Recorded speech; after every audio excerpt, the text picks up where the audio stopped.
And now, this week's edition of Big Face with your host, Samantha Jane Tilton. Hey guys, it is Sammy Jane and coming to you, not live, but it seems like live because this show is coming out tomorrow. I wanted to give you guys a heads up that this week again, we are going to be hearing an episode that was recorded before the COVID pandemic. So my guest today is going to be Ava Eisenson. She is an actor, a content creator, and an activist, and frankly, a wonderful human being. And so that's who you're going to be hearing. But make no mistake, this was months ago before we've all been in this situation we've been in. So keep that in mind. One thing we do talk about is it's something called second body. And you'll hear Ava talk about it, but it's this unbelievable program that she was a part of, and it was a live thing. And you'll hear about it in the episode, but it's fantastic. So you'll hear the info for that, but the website will be listed with this episode. But yeah, since live things are not going on, I'm assuming that that's not happening at the moment, but hopefully, God willing, when things go back to reality, then Ava will be doing that again because it sounded amazing and I couldn't wait to do it. So guys, enjoy. I know I did. Even listening to it back this many months later, it just reminded me of exactly the kind of stuff that I want to hear. So enjoy, guys. Heyo, everybody. Welcome to Big Face, once again with Samantha Jane Tilton, aka Sammy Jane. And let's welcome my very fine guest, Ava Eisenson. Hi. I just want the crowd to go right now. Thank you so much for being here. My pleasure. So Ava is an actor and she's an activist. She's the loveliest, and she's also her own content creator, which we will dive into as well. You've seen her. She's gorgeous, and you see her face, and you'd love it. And she's been in Hunters, FBI, and the feature Milkwater. Love this. All true. All true. So far, it's true. As well as many other things. When I was looking you up, I was like, all right, she said these, but damn. That's very nice of you. You got some stuff up there. Thank you. So thank you for joining me. Oh, I'm so happy to be here. She's a doll. I wish you could meet her right now. You could probably tell from her voice. Look at the laugh. Wow, just really talking me up. It's only downhill from here. You're like Bri now. Yeah, similar. So tell me, so Ava's an actor. Is that your first and foremost? Is that that's your dream? Yeah, that's the North Star. When did you know? Really young. Really young. Yeah. The thing I've always not known that I've wondered about is why. Like, why did I know so young that I wanted to be an actor? And I think when I was really little, it was, you see actors or you hear about it and it sounds like fun and cool. And I was in a play when I was really young, like a school play. Yeah. And there was like a community theater, a traveling theater that like came through our town called Missoula Children's Theater. Lovely. And I got cast as a chicken. I was like a little farm animal. I don't even remember what the play was, but I was beside myself. I was so excited. And you had to audition. And like That's auditioning, hardcore it was for a hard. chicken. It was so hardcore. And in my second grade play, I got double cast as a snowman and a present, which was big because some people only got one part, but I got two parts. In elementary, that's huge. It was huge. It was so huge. It was so huge. And I think that I actually don't know if it was like those things that triggered the desire or the desire was already there and those things were affirming. What came first, the chicken or the egg? Oh, so good. The snowman or the egg. The snowman or the chicken, really. Exactly. But I sort of knew, but it was something that I think I felt, I still do in some ways, but I felt really precious about it. So I think for a long time I didn't know how to kind of engage with that part of myself. And we didn't have a lot of theater in my high school. There was some community theater, but I wasn't really doing that. I was like a really, really focused student. So I was, Were you a good student? I was such a good student. I can totally see that. Yeah. And while we are very similar in a lot of ways, that is one area we're not similar. I was not a good student. I was like staying up, studying, like I's dotted, T's crossed. You have a standard for yourself. Oh my God. I was kind of, it was like obsessive in a certain way. Like I was really intense about it in a way where my parents were sort of like, I mean, I think it's fine. like, I'm not even sure if that's right.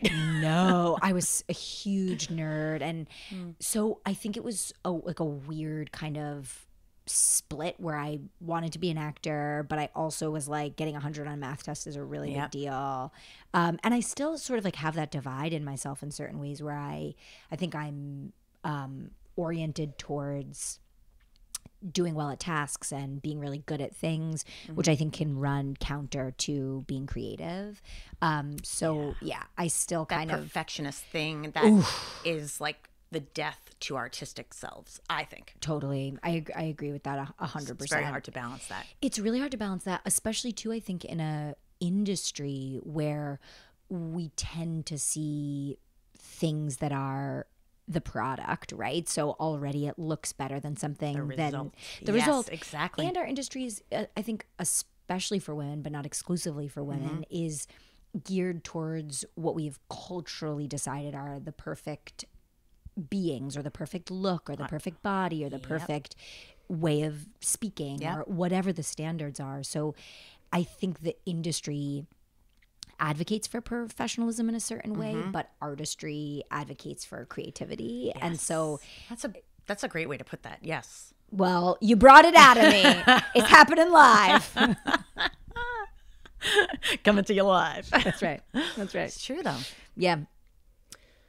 And it's interesting because I feel like we've been coming a little bit of ways. So a lot of people, did you ever watch Broad City? I did watch it. I didn't watch all of it, so I may not know what you're referencing. No, what did you feel about it? I loved it. I was so excited to see content that wasn't about women just trying to get men, you know? But I also... Well, I don't know what you're going to say about it, but I was always sort of like, they're so much cooler than I am, that I was like mesmerized by their humor and spirit and creativity, but I didn't personally, I like deeply identify with it because I was like, oh, this is just like way cooler than I am. But I also didn't watch enough. Like anytime I watched it, I was like, I should watch more of this. But then I think I was always like, maybe it's too cool for me. I don't know. It's really interesting because the thing, so it can make me, or it had at times when things like that become popular, it makes me like, why can't I do anything? Like why, like they make that happen. How come I can't make things happen? Or why don't I take that leap to do that? But I also love that, like I grew up like with this ideal leading lady. And people telling me, you'll be the funny friend. And then coming into a time where those were two leading ladies in a show. And it showed me that it's bullshit. Like this whole leading lady thing. That I think that it is not perfect in this industry at all. But I think that for me gave me hope that there's a shift. And I can maybe be my own kind of leading lady.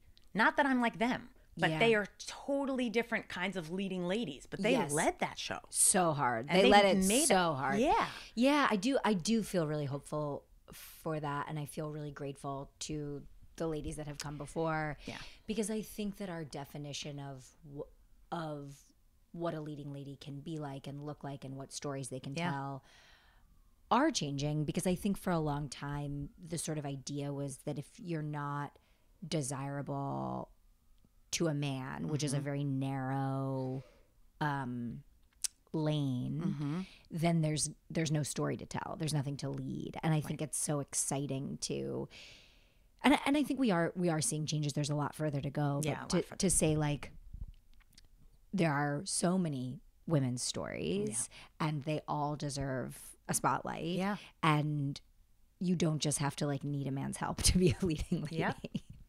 You know, it's so interesting because you said something to me when I told you that I was going to be doing this. And you said, and I talked about the fear of, going out on my own and like, not on my own because look, I have you and supporting me and stuff, but like doing something. Totally. And that it's scary. Yeah. And because all those voices from society, I don't look like I'm not going to get sent in for Crest because I am Jewish and Italian and I don't look like a, whatever. Yeah, Dove soap commercial. Really nice teeth. Thank you. So do you. Do you have braces? Oh my God. My teeth are great. You have like gorgeous perfect teeth. You have gorgeous teeth. I'm so self-conscious about them. Stop. For real? You could do a Crest commercial. No. If one of us was going to do a Crest commercial. You have a perfect smile. You have like a perfect... That's Please lovely. continue with your point, but I disagree with you. And okay. so far. I love this. But we can see in each other what we can't see in ourselves because For sure. See, it's amazing that you just said you're insecure about your teeth. Like your teeth are lovely to me and they're so perfect for you. Like, oh my God, I don't even want you to keep looking okay, at them. I'm done. Away. Okay, I'm Look done. away. I'm done. See, this is God, we are so hard on ourselves. Oh my God. But I don't look like a Crest person that's going to be in a commercial. And so there's all these things where I don't know where I fit, like these leading lady kinds of things, right? Yeah. But you said to me when I said I was going to start this podcast with all the trepidation and all the fear, and you were like, I don't even know if you know what you said, but you said like, what does it mean to you to like carve out a space for yourself in the universe? Like, what is that? Why do you feel like that's so hard for you? And so I'll just throw that back at you. How do you feel about you doing this, pursuing acting, and do you ever struggle with that? Finding your space or knowing, trusting where you fit? Girl, yes. Well, I'm glad that I said something that was good and helped you because I told my therapist. Hell yeah. I was like, yes, she's right. Hell yeah. What does that mean? Because sometimes, when someone's like, you told me this thing, I like hold my breath and I'm like, oh God, what did I say? Yeah. So too. I feel very relieved. Although I don't know that you would like take a podcast as an opportunity to like let me know that my words did not help you. That would be an awkward. Can I just let you know how much you suck right now? Just want you to know that did not help me, and I'm actually have you here to unpack it. I would be I would be down, but yeah. I mean, to answer your question, like I think I'm still figuring out what that means and where I fit, and I do work in a job where you go into rooms and you say things and you do things and then people decide whether you fit into that world or you don't. 100%. And I think I'm over time trying to get more and more comfortable and knowledgeable about how I match with something. So just having like a little less noise around what I think it should be or what I think they're looking for, or a lot of focus around the things that I think I don't have, and just having a shorter trip to landing where I think I match and what I think I can offer is one way that I feel like I can kind of carve space instead of feeling like I have to go through so much bullshit to get to that place. Like, I think those voices will probably be present for a long time, but to be able to just shorten that and be like, I don't have to convince myself every single time that there's something worthwhile. Yep. Brian and I spoke about that when I interviewed him. So Brian is Ava's boyfriend and partner, which you'll have learned from Brian's podcast as well. Surprise! Heyo! We're all friends. Very incestuous. Yeah, always. But we spoke about that trying to let go of what we think it's supposed to look like, what we think they want. Yeah. And just kind of allowing us to get there and just be as us. Yeah, totally. Doing it. And I think that that is a incredibly worthwhile and important endeavor. And I think it is complicated because in our industry, part of your job is to sort of be like, how can I match this world? How can I interpret this character in a way that is astute and accurate with the script or whatever I've been offered? So I find it to be a great challenge and a hard challenge to to do both things hand in hand, but not to let one of them be more important, right? Like it's not helpful for me to walk in a room and be like, I just felt like I would do it in a British accent. And you're like, well, that is insane. Like now that's insane. You know, that is not even remotely aligned right. Like with you're the not character. even, so it like does have to be a balance of like, I've done my homework and I'm 100% engaged in the right conversation, but this is my go at it, you know, because I think sometimes there's rhetoric around like make bold choices, like do you, and like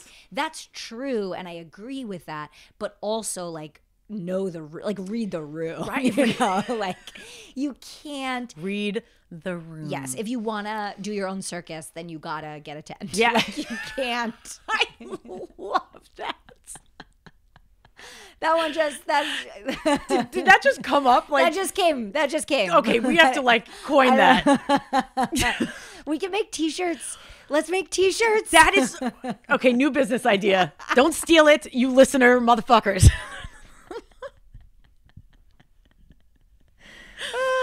That's amazing. Well, we had fun. Yeah, that's seriously, whether you guys like it or not, we're good. We had fun.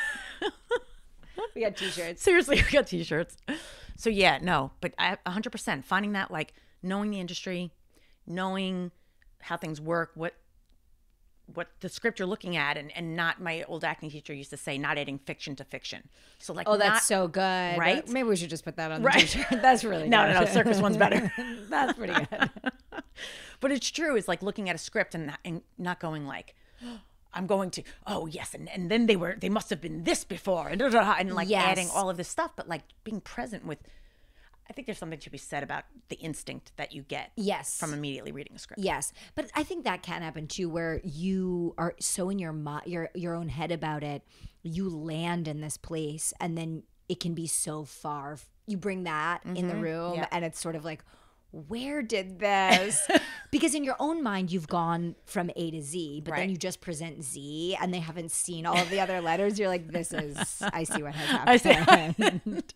I feel that way Hindsight. getting dressed a lot, where like, I've gone through so many options and changes and things, and I feel so grateful to have a very honest partner, and also You've like said that before. Yeah, he has such a good eye that sometimes I'll like present a Z option. We'll be going somewhere, I'll be getting ready for an audition or whatever, and I'm like, what do you think? And you can just see on his face, you're like, oh, this is a Z. And then I talk him through it, and he's still like, I think, in like a really gentle and loving way, and in a way that I asked for. Like, I know that plenty of people don't want comments about their attire, which I think is totally acceptable, but I'm like, I really could use the help. So good. But you're open to, like, it's totally. one thing if you don't ask and somebody gives advice, then it's like nobody asked you. Totally. But you're open. Yes. I'm open, and I feel like I'm learning about that too in our modern world, and I feel like the people who are younger than me grew up in a culture where it was sort of like you should ask before you talk about these things. And I feel like I want to be even more conscious about that, of being like, this, just because you're wearing this or just because you're presenting in this way, like those are not things that I inherently have access to talk about. Like, I should learn whether those things are comfortable for you or not comfortable for you. And I think that we all, like, and myself included, take a lot of license in being like, this is mine to comment on. Right. And I don't know, because I don't know what feels good to people or doesn't feel good to people. It's instinctual, I think, to respond. I mean, it's dialogue, right, with another human being. I don't think I'm perfect at it at all, but I think I try and go, I listen, and then I go, do you want me to comment? Like, do you want me to listen? Do you want feedback? Like, yes. Because I could just listen. Yes. And I'm good with that. Yes. That is a big learning curve. To It's be a like, learning what would feel curve. good for you in this conversation? Because I think we both are big face, big mouth. And like, I think that there are a lot of opportunities for me to sort of take stock and be like, maybe I'm doing this conversation wrong. Maybe there's a better way for me to do it. Maybe I'll just pause. Yeah. Pausing is big. It's so big. Take a breath. So much of my life is like learning to pause. Yeah. A lot happens in that pause. How's it going? Like, are you doing anything that you feel like is working? Do you have any tips? It gives everything a chance to reset. Yeah. So like when I put my foot in my mouth, regroup for a sec. Yeah. Can I recover from this? Yes. Or just the pause. Just there's a lot that happens. Like if I don't just react. Yes. I said this to somebody recently. Like sometimes if I'm talking, just stop me and make me check in with what I'm actually feeling. Because I can talk and it can be coherent and it can be possibly even intelligent at times. But that doesn't mean I'm connected. And for acting, talking is not serving being connected to whatever the feeling is. Yeah. Okay, so I have to ask more. So, all right, Chicken and a Snowman. Big times for Ava when she was little. This is where it all started. Or maybe not. Big times. Or maybe you were born with the gene. We don't know. We don't know. We don't know, but it was sparked. And so what happened from then? You said like there was, something came to town, theater, right? Yeah. So, yeah, I was that chicken. I feel like I did a great job. I'm sure you did. Really loved it. Is there video of this? Because I would love to see it. Oh, God, that's a good question. My dad just spent a lot of time figuring out how to get all the old VHSs Digitized. Yes. My dad did that as well. Really? Yeah. Have you watched it all? We just, my brother and I just went to an old friend who grew up on our block to their 40th birthday party. Whoa. And we made her a DVD of like a bunch of the stuff that her and her siblings were in growing up. What a gift. That was one of the gifts that we gave. That's incredible. Because my dad took everything and he's already digitized them. Yes. I mean, he has like a lot of super boring footage of like things where you're like, what? And the quality is just terrible. Just so bad. Just so bad. We thought it was state of the art back then. Oh my God. It's like watching GoPro footage of nothing. You're like, why is there so much shaking? This is just like... what is happening? Is that a person or an animal? Yes, it's very blurry. It's so dark and blurry. But date won't get off the screen. Oh my God, it's so crazy. But it's also incredible. And I haven't watched all of it. But maybe it's in there. I have no idea. It'd be cool to see if you had it. It would be so cool to see. It was a very wonderful and surprisingly unnerving experience watching it though, because I felt like I was in a sci-fi movie where they were like, your memory's been erased and like here are your memories. Oof. And you're like, watch, because there's things that I don't remember. I know. Yeah, like I was a baby or really young, and my parents live in the house where I grew up. They still do. They still do. They had moved and then they moved back. Yeah. But there are I was in that home when I watched the footage. And so there were things that I saw that went on in that house that I don't remember. And it was very freaky and cool and weird. And also just like seeing my parents as parents when they're that young. Because I only know them as parents who have been doing it a long time. But to see them as parents who have not been doing it a long time is so weird. It's so weird. So anyway, I don't know if we have footage of it. Maybe we do. I should probably watch that footage and find out. Yes. But then it was like sort of on a, I guess kind of maybe a back burner. But I was like doing school and I knew that I wanted to go to college for acting, and I had auditioned for like a summer theater program, which I got into, which was in between my junior year and senior year of high school.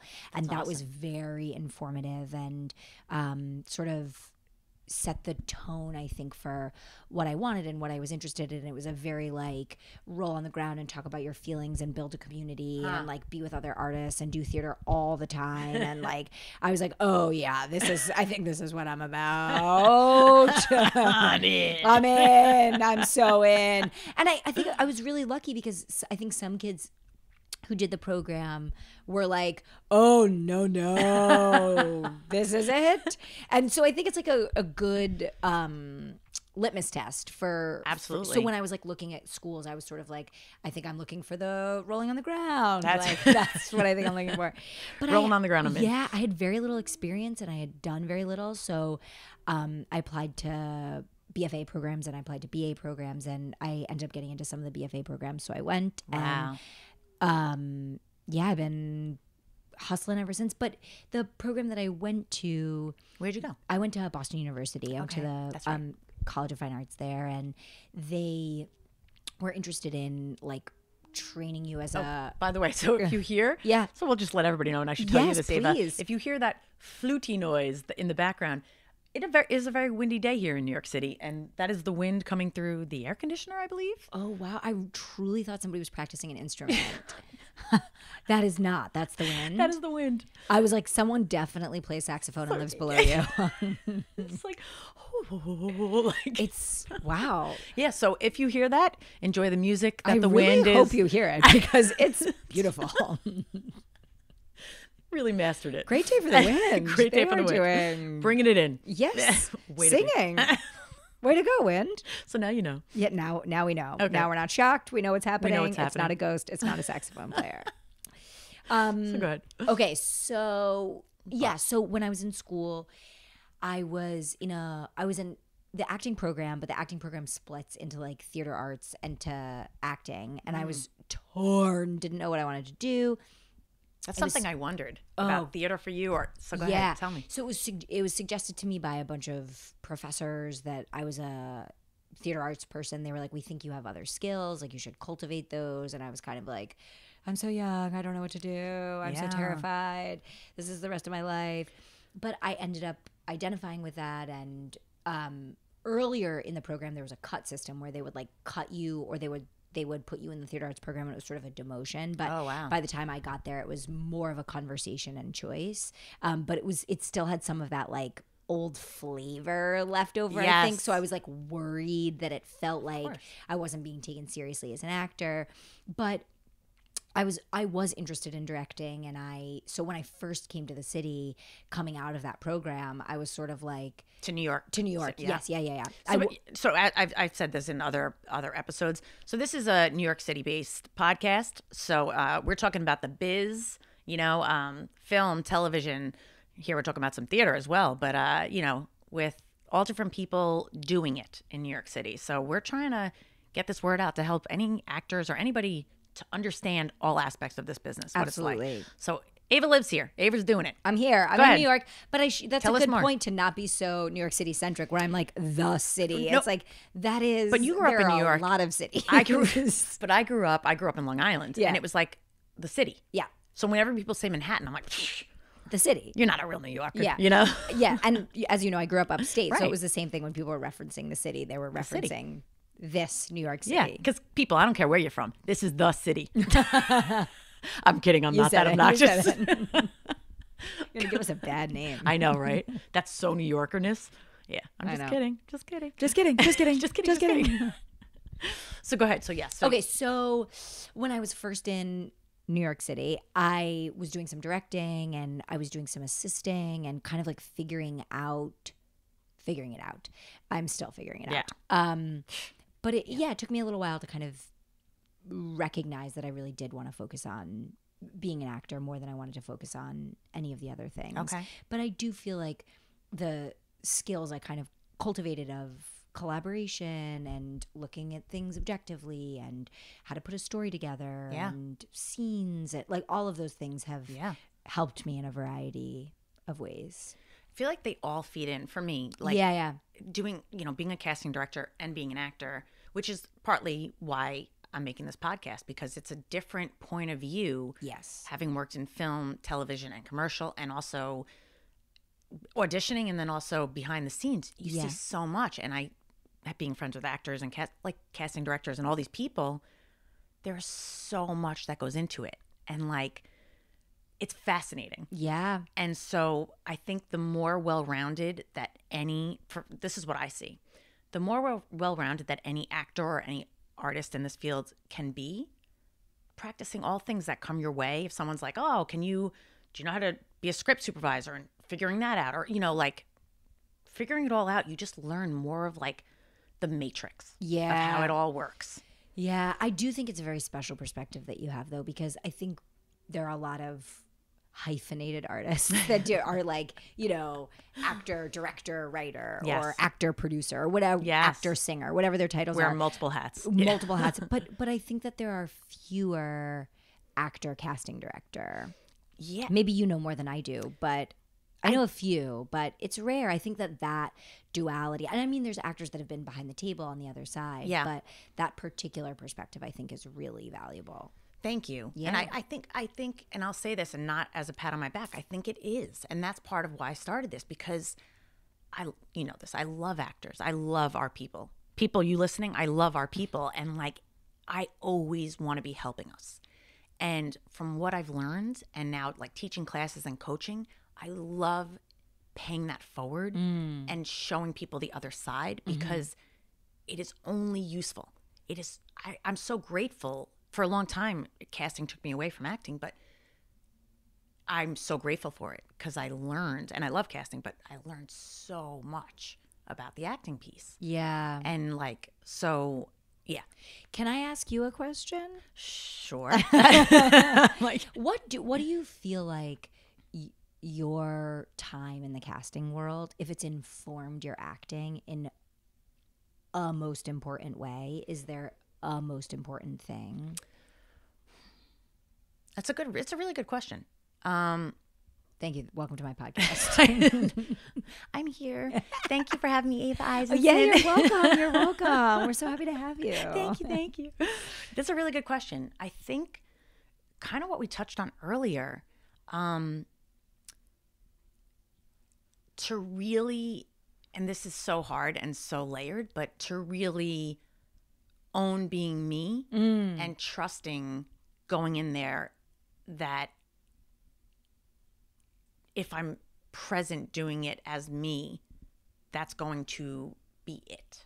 Like, and you feel like that was like corroborated by your time in casting, where you feel like you were seeing so many people come in, and people who are bringing themselves to the table were either interesting or booking or getting callbacks. well, that's it. So here's like when I'm casting, and I see so many people, and I get it, because you want to do it right. Yep. You want to book it, and I was speaking about this earlier with somebody, like that because the stakes are so high, and we love it so much, and we want it, and we want to do it, so we go in and we just want it so bad that there's this way of just not being able to be. So there's this way of just doing it almost like a zombie, like how it's supposed to be, like this perfect square that it's supposed to fit into. And I think that is the death of a great audition, the death of doing well, because yes, like we spoke about earlier, it is important to know what you're doing. Is this comedy? Is it drama? Is it legit or theater? Like, you go knowing the premise, but then having done your work, studying how to act or learning whatever you need to learn, and then doing that, like bringing that to the material, because nobody can bring life to that material the way that you can. And so when people come in and they do it, it's great reading, great, but that's not what pops on camera. That's not what's interesting. What's interesting is even when somebody doesn't do it right. I've seen people get callbacks where the director will be like, that is not what I'm looking for, but that was something interesting. There's something interesting happening. And I've seen people get callbacks with something interesting happening that they just wanted to see more. Even though it wasn't right. So like, I think that for me, seeing that over and over again, seeing the nerves get the best of people and these auditions falling flat and not affecting or making anybody feel anything. I've seen when people don't give a shit. Which is, I try and say, like, my biggest goal is to like not give a shit. And you know what I mean? Of course. That doesn't mean not to do well. Because I always want to do well, but not to give a shit, to trust that I'll do it well if I just do it the way I feel it's true. Yes. I feel like what you're saying in some ways is that you're in your own work and the work that you watch, you want people to be able to prioritize the content and not prioritize the audition. And I think it's so common, because the stakes are so high, to be auditioning instead of be doing the material. 100%. And it's so hard to let go of that or change that. It's so hard. But it's inspiring to hear that you really do feel like over and over and over again you can see the difference. see what it looks like and feels like and sounds like when somebody transcends that duality and is able to kind of like exist in both circumstances while focusing on the content and being able to be like, I'm just here doing my version of these words or this commercial copy or whatever it is. Exactly. Like, because it doesn't matter.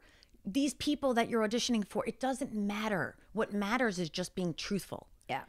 Doing it truthfully. And, you know, it's, It's so, I mean, it's so simple but like it's also, I think what we came here for is like, we all came, not everyone, but I think a lot of people came to find truth, to reflect back what we see, to tell stories, to connect, to create content that reaches out to people and touches them. And all of those things require profound honesty, require truth, require vulnerability. And it's so easy to button that up because in an audition setting, you're like, the last thing I want to do is expose myself or whatever. Yep.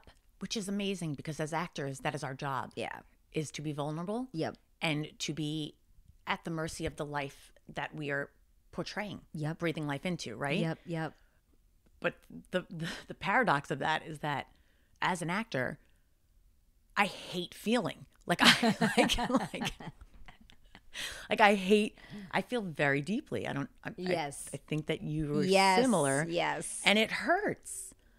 So, you know, but there's something fun when it's through acting, even when feelings hurt.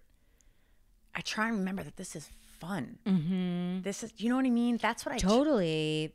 It's hard. It can be. I find that it can be really hard to, like, connect back to that pureness, the sense of play, the sense of wonder, the sense of curiosity, listening. Like basic things. Yeah, it can feel counterintuitive because sort of biologically it is. Like we're hardwired to not do those things in high stakes circumstances. Right. So it feels like it's a constant lifetime of rewiring to be like, it is okay and it is safe and it is worth it to take these risks. And that's what it is. It's taking risks. Yeah. Because I don't know if it feels like this for you. For me, being vulnerable is so scary. Yeah, it's so scary. And then it brings up all the actor voices in my head of like, they're not going to like me. They're going to think, oh, now they're really going to see who I am. Yeah.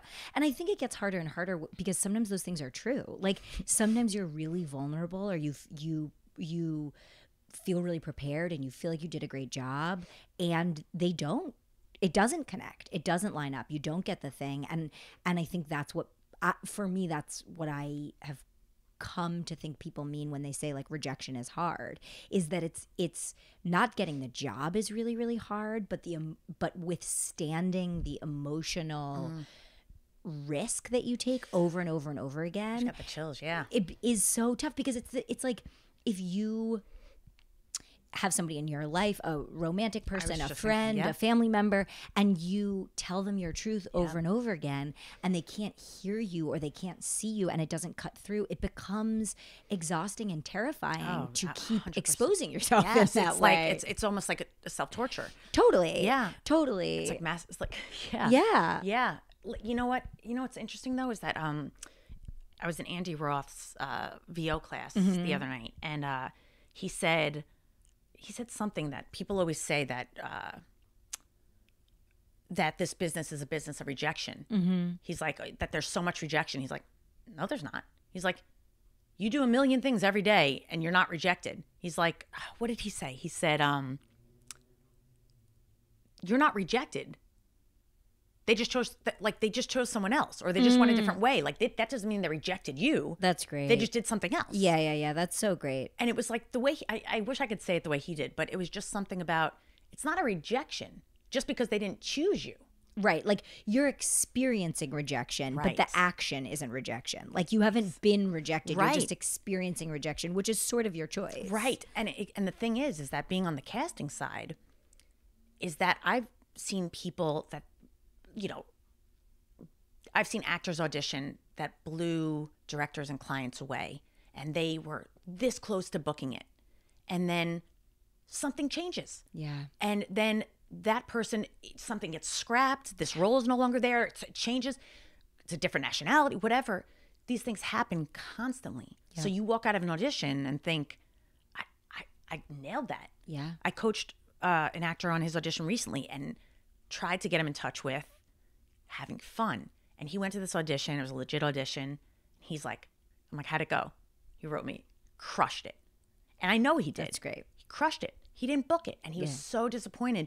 But that's the business. It's not that he was rejected. It's not that he didn't crush it. Yeah. They might have gone with a different age range. Yep.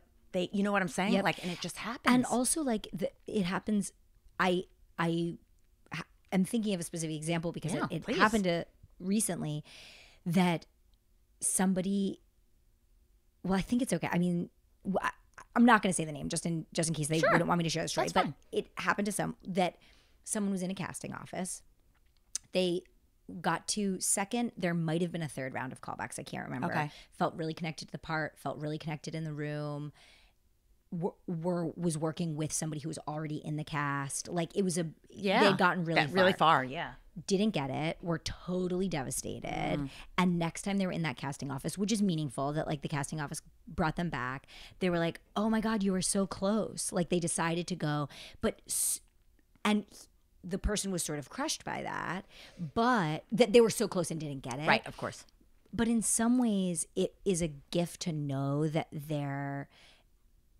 what they were experiencing was translating and they ended up going in a different direction. But so often you have no idea how close you were.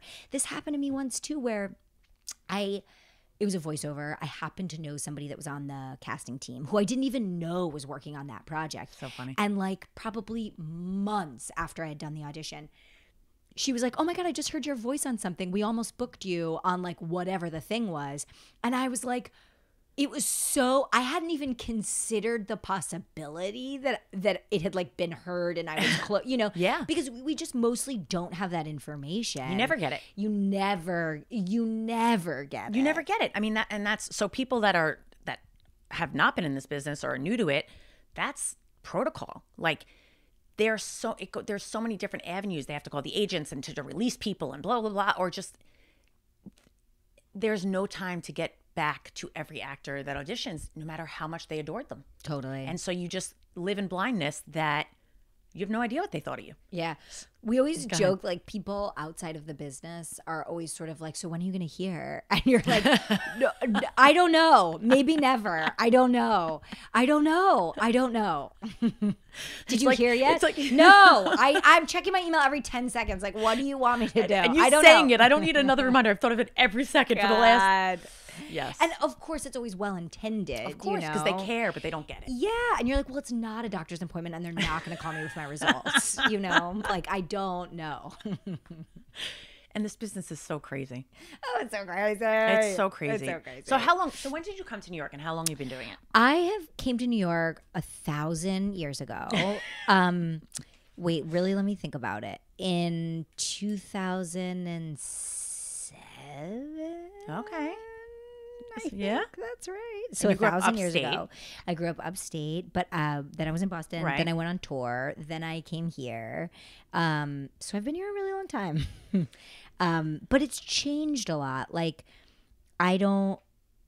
when I was first here, I was doing a lot of experimental theater, and I was doing some directing, like I was saying, and I was doing a lot of different kinds of projects. So it took me a while to realize that I wanted to do film and TV, that I wanted to work commercially, that I wanted to be an actor in those ways, and to believe that I could find my place in that, because I think it took a while to realize that. So I've been here a long time, but the game has sort of changed. It always changes. It's always changing. Because, I mean, we're always changing. Yeah. And that's like, so some people will that have been acting for a long time, they kind of take an acting class after a while and they learn because, and they're like, oh, wow. Because we're a species. Like, we are always evolving and changing. So what we know needs to evolve. How we approach things needs to evolve. Yeah. Like, our craft is our internal process. Yes, totally. So that's really interesting. So would you say, do you still do theater? Do you gear towards theater, or what stokes your fire? Yeah, what stokes me fire? Yes, I definitely still do theater. I mean, I have been focusing on film and television just because I felt like I needed to really put some focus and energy in that direction to take steps forward. Got it. But I love theater, and my background is in theater, and I am happy to audition for theater. Yeah. And it is really a labor of love. The schedule is so demanding. Doing a show every night is so demanding. But I feel like my focus hasn't been there in a while, but I haven't like left the theater. Yeah. I'm just sort of figuring out how to juggle all the different pieces. Yep. Yeah. So let's say you've been here since 2007 doing it. Would you say it's been a smooth journey? Has it been hard? Oh my God. I think it's been hard the whole time. I was like, is there a gentler way to say this? But no, I mean, I feel like I have been sort of like an anxious wreck about it the whole time. I don't think I would say more recently than longer ago, I've been able to kind of be like, okay, I feel like I've like got some irons and fires. I've like got some things going.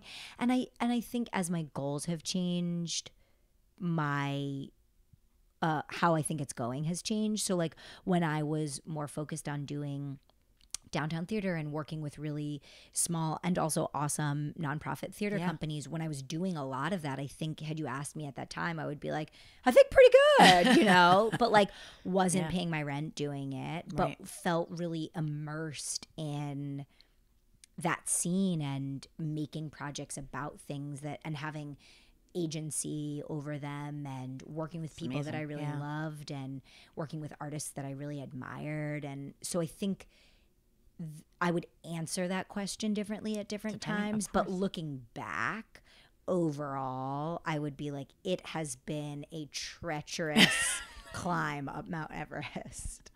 And I'm always trying to invite a different perspective in to be like, must you think of it as an uphill climb? Might you think of it as a playful romp? But that does not come naturally to me. And so like that feels like an uphill climb to like get a better perspective on it. So the true truth is that it has felt like a slog. And there's no other slog I would rather be doing, but there really, I don't think has been a moment where I've been like, wow, does this feel breezy? Gosh, do I feel well rested? Like that's just not been my time. It's so funny because knowing you just this far, like I can say you're introspective and I feel like you're always trying to be better internally, externally, trying to figure it out. Yes. That is like in your DNA. Yes. Always trying to improve. Just try to be a better robot, Cog in the wheel, I know. Yeah. Did you ever think about walking away from it, or have you ever walked away from it? Good question. Curious. I have always thought of, I went through a period where for whatever reason, there were, I don't know exactly what was going on, but I was feeling incredibly anxious. And I think I was scared to think about what it would mean if I wasn't pursuing this. Like it really, really, really terrified me to, and my identity is sort of wrapped up in it, which is like its own problem. But I was very frightened to consider that. And I did, and I was able to kind of like look at that reality and be like, is this what you want? And the answer came back yes, you know, and the answer always seems to come back yes. So to stay with it. To stay with it, yes. Like, yes, I want to be in this. Yes, I want to be doing this. And I try to be diligent about checking in, and I try to not be freaked out that could change. And there are definitely times where I'm like, this feels so heartbreaking and so insane and so inconsistent, and I want it so bad. I feel like it's gonna like eat me alive, that sometimes I'm like, this maybe isn't good. But like, I don't know. We have such a short time here. I'm like, I may as well try to like do what I want to do and figure out how to calm the fuck down. Like, I don't know. But you're not, like, that's the thing, is that you're not alone. Like, that's, you know, there have been times where I wanted to walk away, and it's, and I always say, it was the worst feeling. It felt like it was so selfish, because it feels like, to stay in or to walk away? To walk away. Yeah. Because it felt like I was spitting in the face of the universe. Oh. Because it was just like, why do you have this passion, right? Like, it's like, to me, it's just like, it's the way I think of it, it's in you. Mm-hmm. It's bigger than you. Why did you have this passion? We talked about it earlier. Where did it come from? Were you born with it? Yeah. But it's felt like your purpose for as long as you can remember. Yeah. And so there's something to that. And maybe one day for me, it won't feel that way. But whenever I've thought about walking away, because it is hard. Yeah. It's not a smooth path. It's that feeling of like, yeah, this can feel like hell, and I don't know what the hell I'm doing. Mm-hmm. But next right thing. Totally. That's so interesting that you say that you're able to kind of acknowledge and honor the fact that you have this calling, this thing that you love, and that I haven't thought about it like that, that it would feel selfish to spit in the face of that, or to not honor that. And you know, and I don't even know if selfish is the right word. It would be completely acting out of fear. Mm-hmm. And my own limitations. Yeah. And not choosing the bigger picture. Yeah. Yeah. Or not choosing possibility, you know, being like, if I focus on the fear, all of these things feel impossible. Yeah. And we must not focus on the fear. Must not. We must not. We must attend to it. We must be gentle. We must listen to our fears, I feel. But we mustn't focus on them. Have you ever done the artist's way? Oh, yeah. I actually did it I did it. You did? Well, it's probably like 2 years ago now, but I had never done it. I feel like I was way behind. Everybody had already done it. And for whatever reason, it came to me in just the right moment. That's how it happened. Oh God, it was so good. It was so good.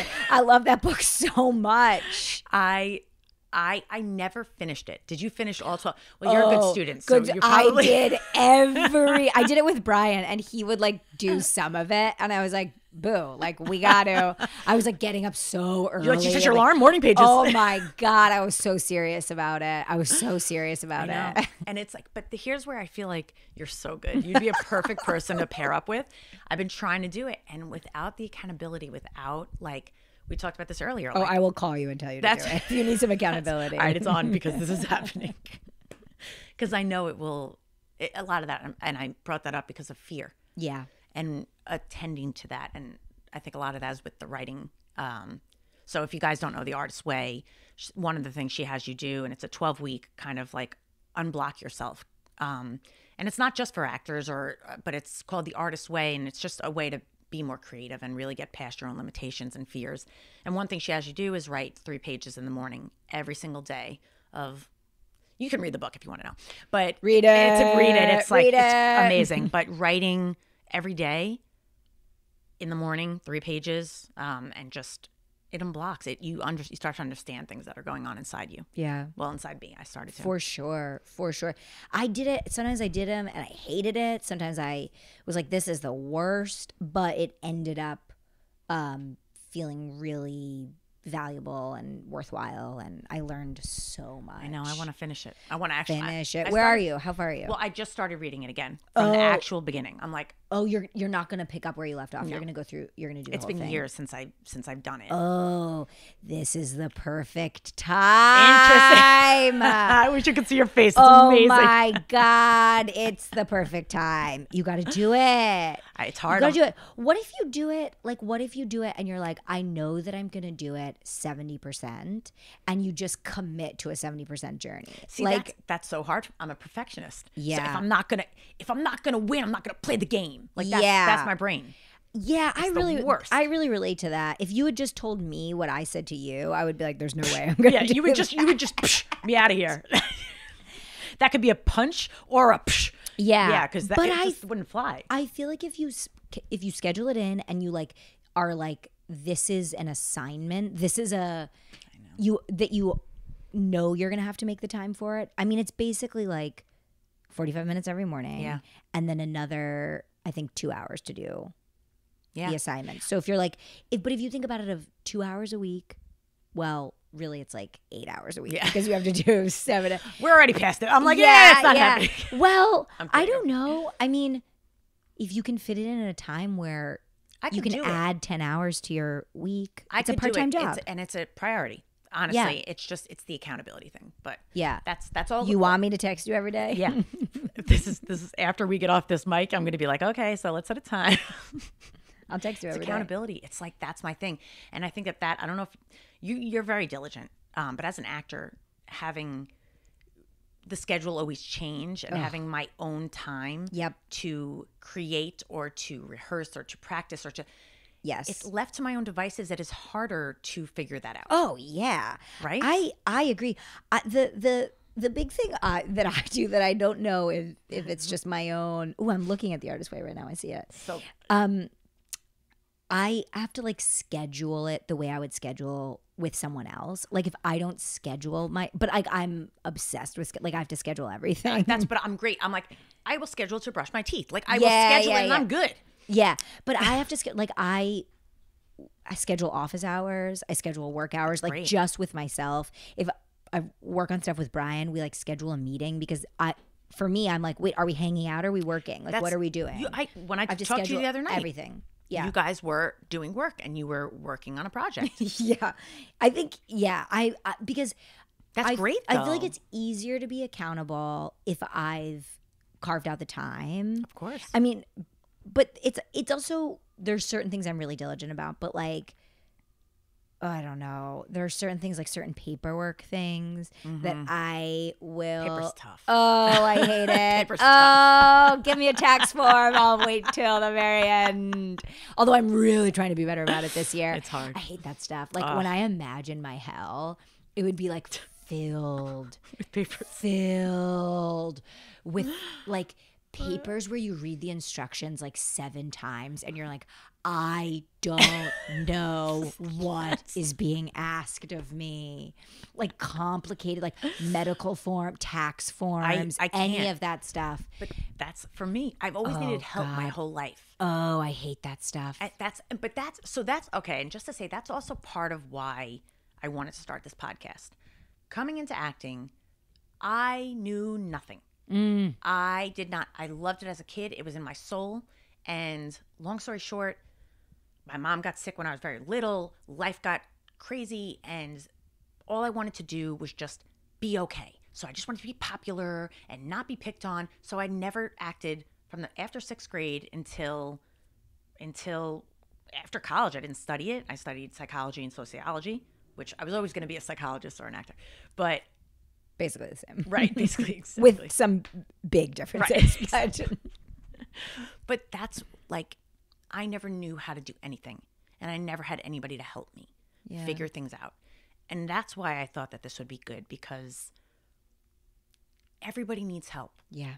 And we all need to support each other. And like, this is a way for people to understand stuff that I was never taught, that I had to figure out the hard way. And if it can make it easier for somebody to go get a glimpse of what it's like in this business or whatever. Totally. That we all go through these thought processes. Yes. We're not alone. Yes. One of my resolutions this year was to try to be clear about what I need and to be okay with that and to ask and to talk about it, because it's, I think, especially like you said, you sort of orient towards a perfectionist nature. I think part of that personality profile is resting on the assumption that you are that you will achieve perfection because then you will be perfect. Right. And that leaves no room to ask for help or need help.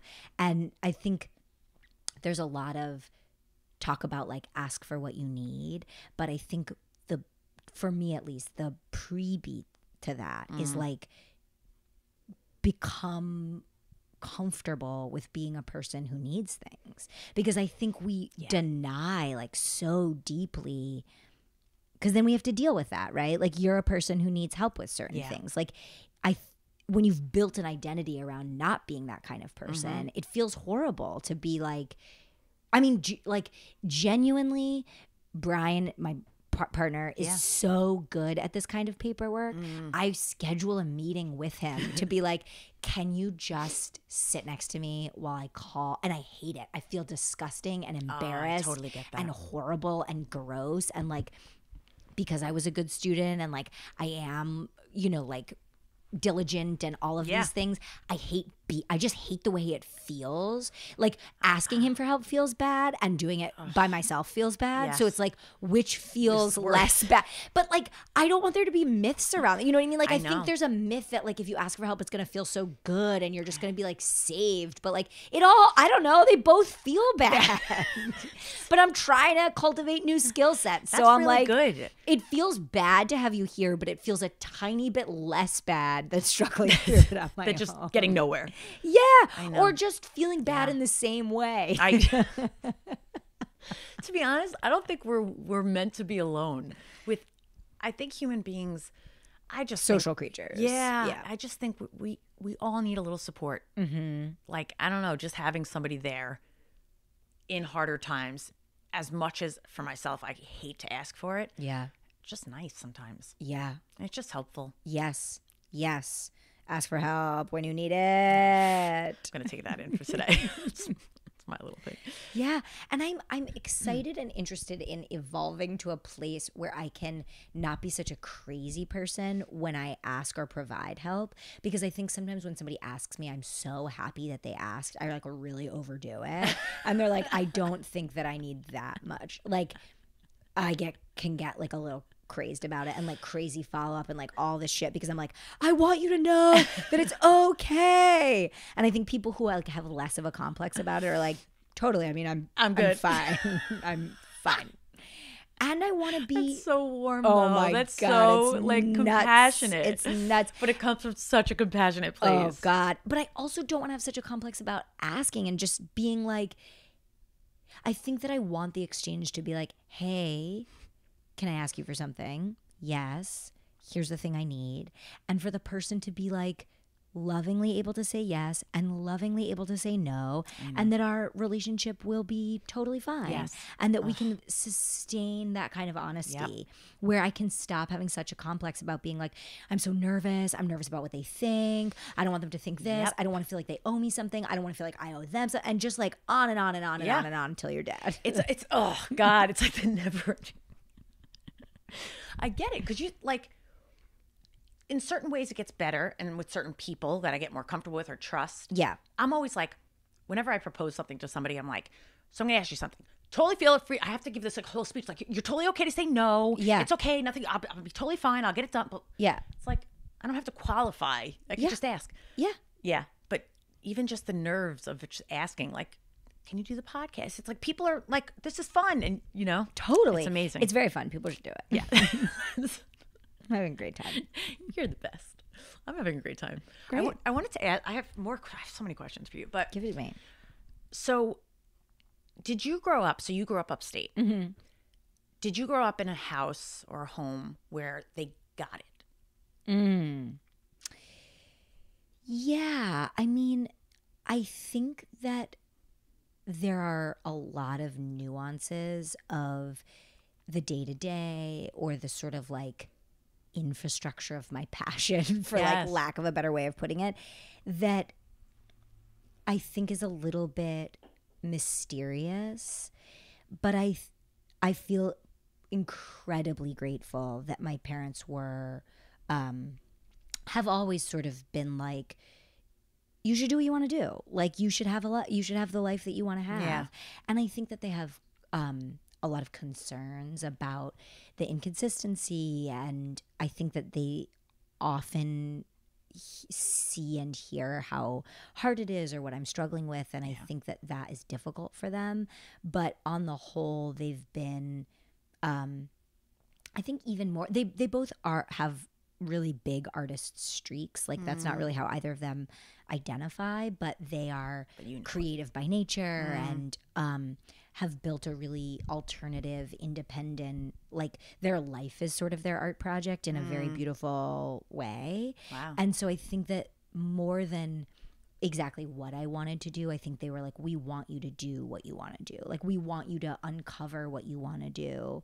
And of course they can be like, have their own ideas about that. But I think on the whole, they've really wanted to cultivate for my sister and myself existence that is like made from our imagination, you know, that we want. And it has not always been smooth, but I feel grateful to have that, because I think that some people who don't have that feel like they have to kind of go uphill with their family or their parents.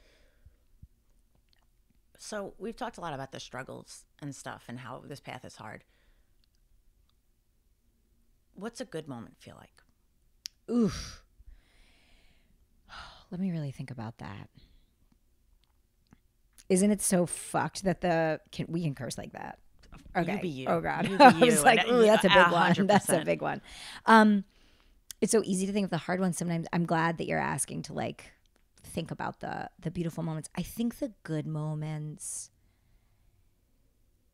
feel, I mean, I think it's what probably anybody would say in any discipline, but you're in alignment, you're in flow, you're arrived, you're connected. And I think those moments for me feel like I am present with whatever community I'm in, whether it's like people I'm working with for a day or somebody I'm working with on a longer process, and I'm communicating what I want to communicate. So I think for me, it feels like there's an equal inflow and outflow.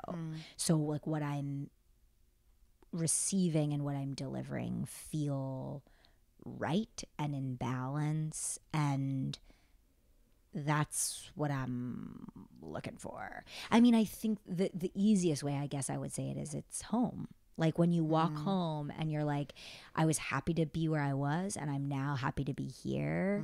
It's that. It's interesting because I was going to say, like, what did it feel like? What does it feel like in your soul? Yeah. And I think that's kind of what you just said. Oh, like God. home. The good moments are so good. They're like home. That's I 100% agree. That's beautiful. Yeah. Make another t-shirt. That's you know, if this is okay, I remember you and Bri telling me and John a story, or Bri was telling us a story that he came home one day and your parents had gotten rid of like all your stuff. You had to take it into your apartment, all your stuff from growing up. And he came home and you like, I think, were you wearing something from the box? I think it was either. Oh, probably. You were wearing, it was something on your head or something, or you had something wrapped. I think you had a boa. That sounds right. You had a boa, and you were just looking through stuff from when you were young and acting, and you were just crying. Oh, yeah. What was that about for you, and what was that like? What was... Oh, God, that was so hard in such a, like, I did not anticipate how hard that would be, like, going through all of my stuff. I think part of it is I can be a hair hoardery. I feel really connected to my objects. Attachments. Yeah, I just do. So I think there was just that of like having to make choices. Another person was moving in. I had to make space for stuff.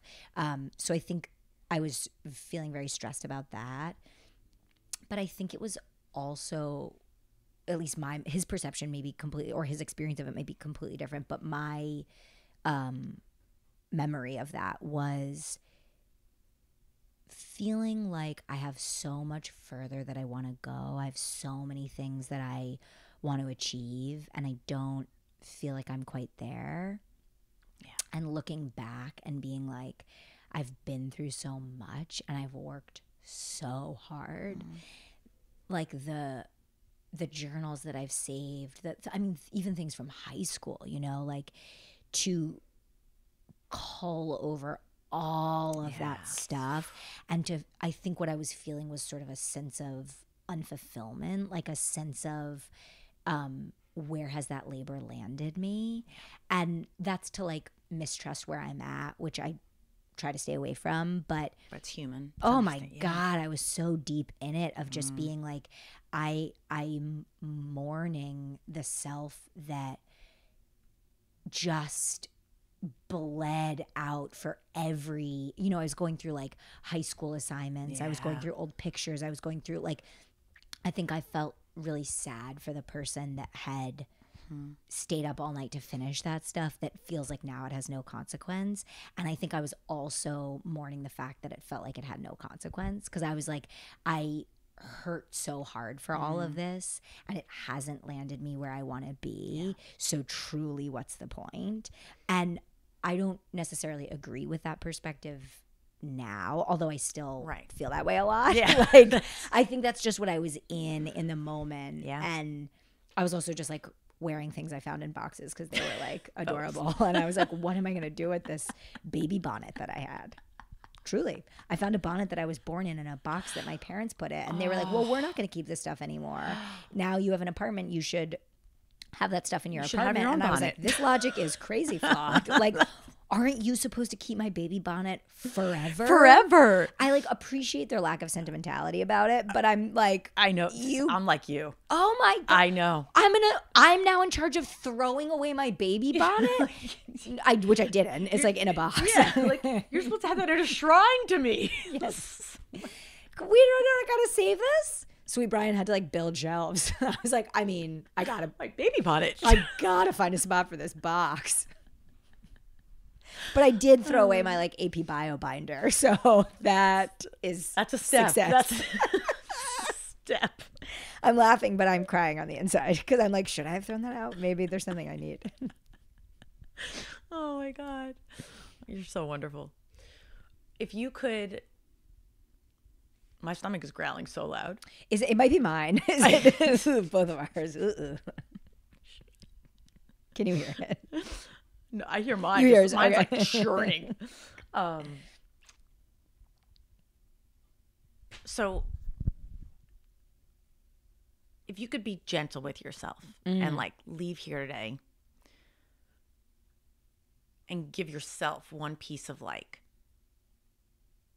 hey, I'm okay. Or like some things that helped me, like I'm exactly where I'm supposed to be right now.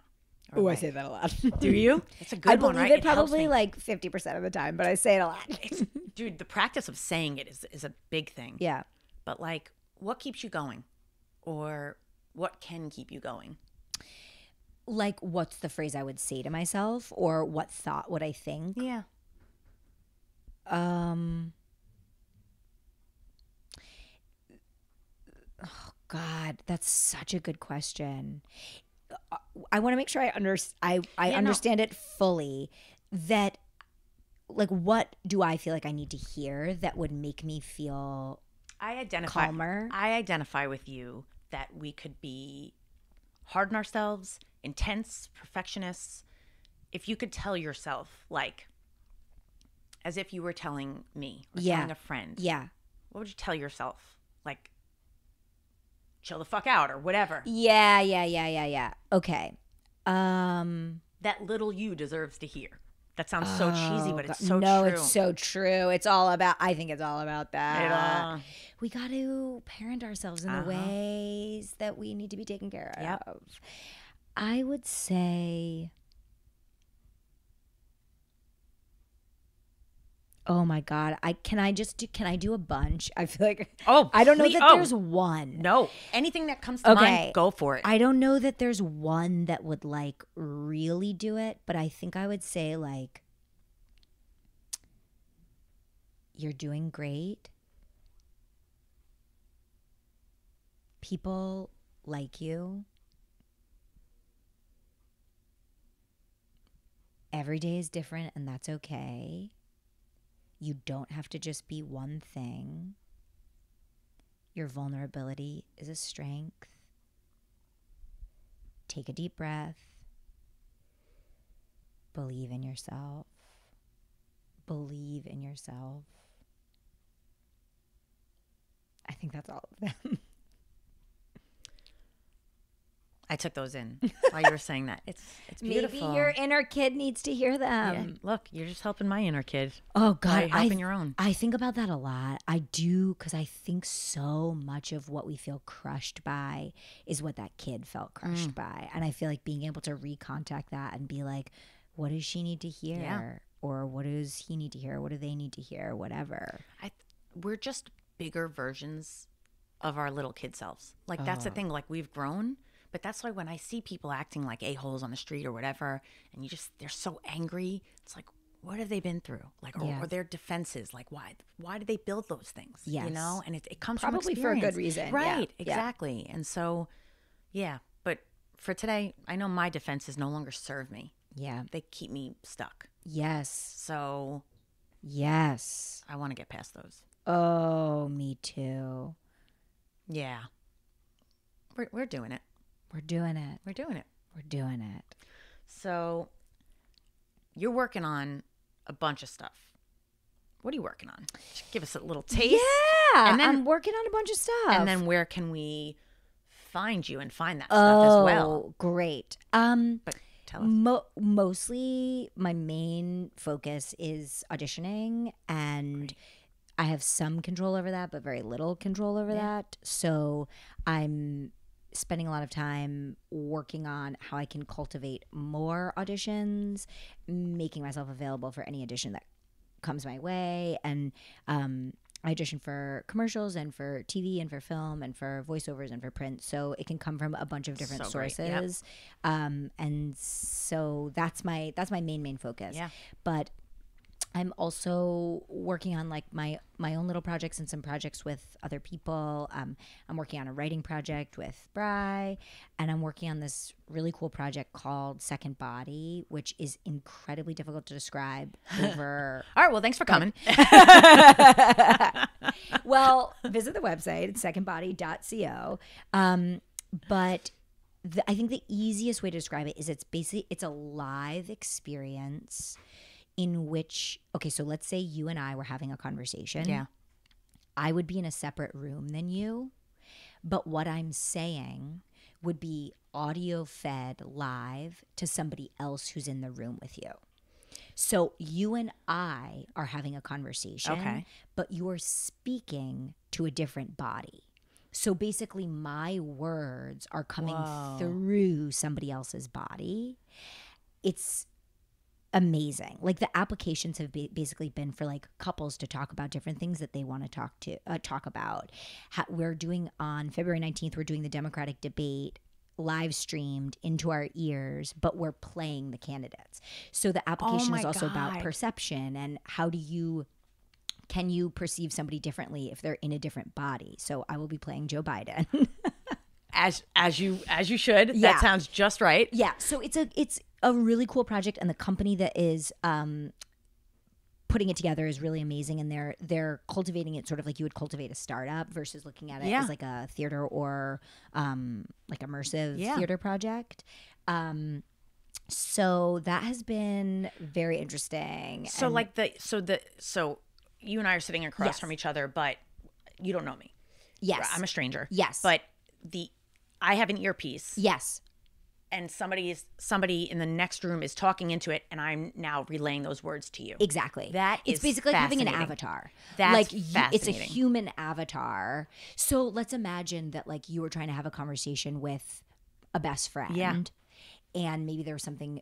It could just be for fun. Yeah. Or maybe there's something tricky and something about their behavior is really frustrates you. Not seeing that and just being able to listen to the words. Fascinating. Yeah. It's so, the applications are like of what it could be or how it could work are really. Oh, that's fascinating. Interesting. How did you get into this? Did you come up with it? No. This is fascinating. It's co-produced by this company called Sightline Theater. Okay. And I knew them from doing theater with them a Wow. million years ago. And so they invited me in, and I've been working as a second body. So like I'm the person that you don't know sitting in the room with you, which is wild to do. Oh my! And these are real It's so people. wild. It's like, they're not actors. You and John should come do it. We will. I will sign totally you do guys. it. Yeah, I'm gonna send your. You should come do it. I was going to say, how can we support you? Yeah. Can other people sign? Like, so if Yes. there's anybody listening, can they? Secondbody.co. Get Great. yourself signed up. Right now it is New York City based, but they're going to have satellite experiences in other my God. cities. So Sounds fascinating. keep your eyes peeled. And then I'm spending a fair amount of time doing activism and figuring That's what out I how to change the situation that we're in.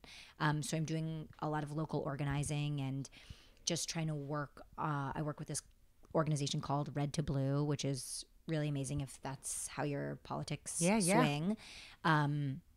Which are interested in working on state races and local races feeding into the 2020 election to try to flip more districts and states blue in the lead up to the 2020 election. So I'm sort of working with my own team to get people plugged in to connect with the projects that they're working on. And it's everything from working on voter suppression in Georgia to working with candidates in a variety of different states who are first timers that are running really amazing local elections. And some of these elections are lost by 65 people or 295 people, but it all feeds up. And this year is a redistricting year. So the way that different districts get changed and the way gerrymandering works makes a really big difference in the 2020 election, in the presidential election. Right. So we're working really hard to change those district lines.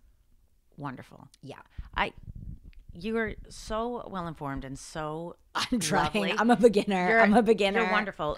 And so you're going to talk to me. Where to find me. Sorry. And also, and you and I are going to talk more because I want to get more involved with certain things. I'll put you on my email list. Yeah, it's on, lady.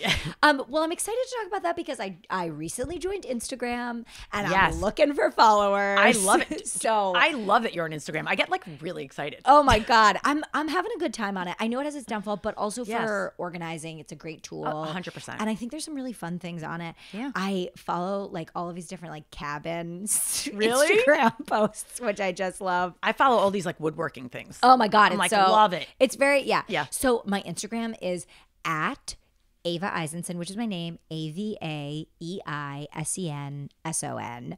Follow me right up. Oh, you should. She's a fascinating one, kids.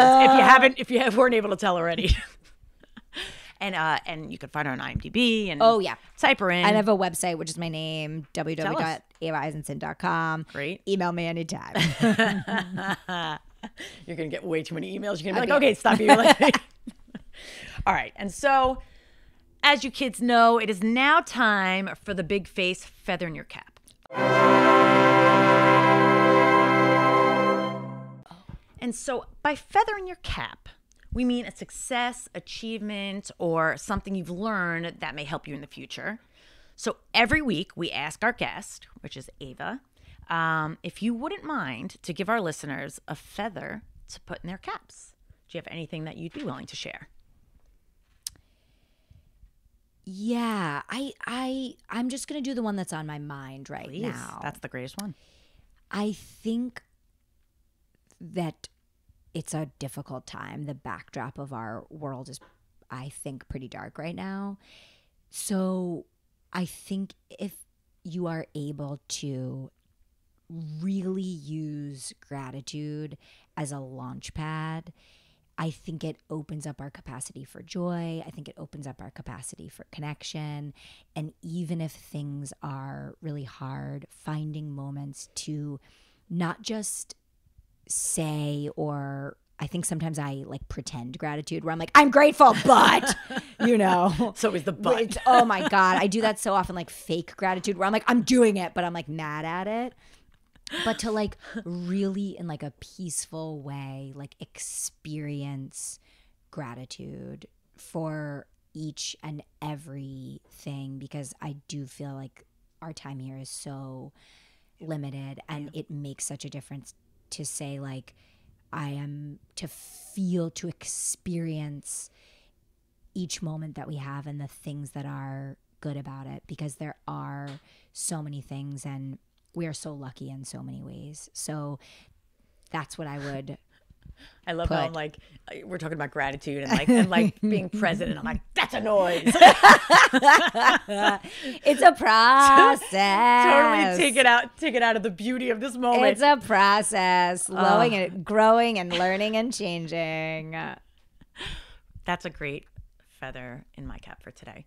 And truly, like, when I can take the moment and just be, which I have been with you today, it's such a joy. You're such a pleasure.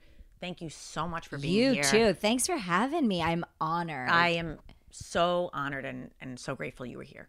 Thank you. Thank you, one and only Ava Eisenson. Hey-o! Thank you guys for listening. I know you got so much out of this interview, and tune in next time. Peace, peace.